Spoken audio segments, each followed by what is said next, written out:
Brian Gutekunst joins us now. And Brian, prior to the draft, on several occasions, you said you liked your football team. I'm assuming now, post-draft, you like it even better. Yeah, we're excited about the additions that we made over this past weekend, and certainly we feel these guys are going to be able to grow into solid NFL football players and help our football team. Until you get them here, you really don't know how, and how Matt's going to kind of envision their roles for us this year and beyond. But we've had a pretty good football team here the past few years. We really like the nucleus we got coming back, and I think these guys are the kind of talents and culture fits that have allowed us to do what we've done the last few years. Do your first rounders, Quay Walker and Devontae Wyatt, have the potential to provide immediate help? Certainly we think they do. They come from obviously a very high level program at Georgia that obviously had a lot of success winning the national championship last year. And certainly we think they will come in and have an ability to help us right away. In what role? That's a lot to be determined, but we thought highly enough of them to take them where we took them. And we did that because not only for the future, but for right now. For quite a while, I think, the Green Bay Packers, because of great quarterback play, have had kind of a offensive reputation. Are we seeing the evolving toward a dominating defense to go with that rep? I think we'd like that to happen, certainly. I think there was times last year that we did play dominant football on the defensive side of the ball. And really excited about what that group is capable of in 2022. I think we got a nice young group, mix of young talent and veteran players that is really going to serve us well as we head into 22 and beyond.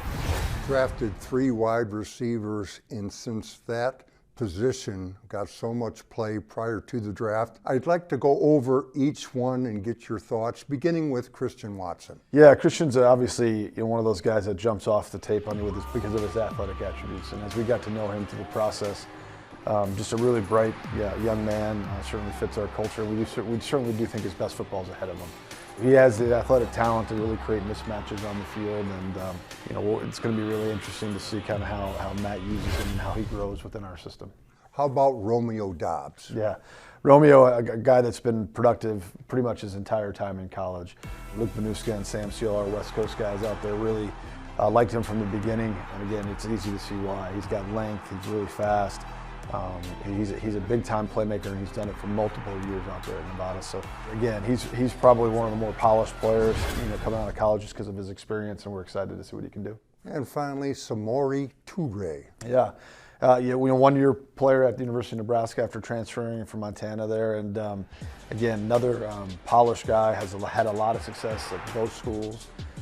Stepped up his level of competition this past year, and watching him kind of flourish at Nebraska as he had in the past really kind of gave us some confidence that he might be able to come in here and make a difference. Brian, I was wondering, what's it like after all the work and time you put into a specific draft, after all that effort? What's it like the morning after? I mean, you get the guys together and say, guess what, fellas? Now we start it all again. What's that like? Yeah, there can be some late nights on Saturday nights, so everybody kind of comes sporadically into the morning on Sunday because there's always some things to wrap up, and I think it's just we try to do a little bit of self-reflection and about how it went. Did it go the way we thought it went? And obviously there's some laughter, but there's also a sense of relief. It's a big task, and there's a lot of work that goes into it, and there's so many people. Our scouts, first and foremost, the amount of work that they put in, and the days away from home, and the sacrifices they make to do what they do is pretty incredible. So there's a big sense of relief. They're getting ready to go home and see their families for the first time in a while, so that's important. But along with our medical staff and all the work they do to get that right, and our coaching staff with what we ask them to do, and our football technology is a big part of that, along with our analytics. So there's so many people that are part of the process to make the decisions that we need to, and it is really the lifeblood of the National Football League and certainly the Green Bay Packers of how we build our team. So it's an incredibly important weekend, and I can't be thankful and more proud of the people that put all the work in. Brian, thanks a lot for the time, and we'll see you at practice. Thanks, Larry.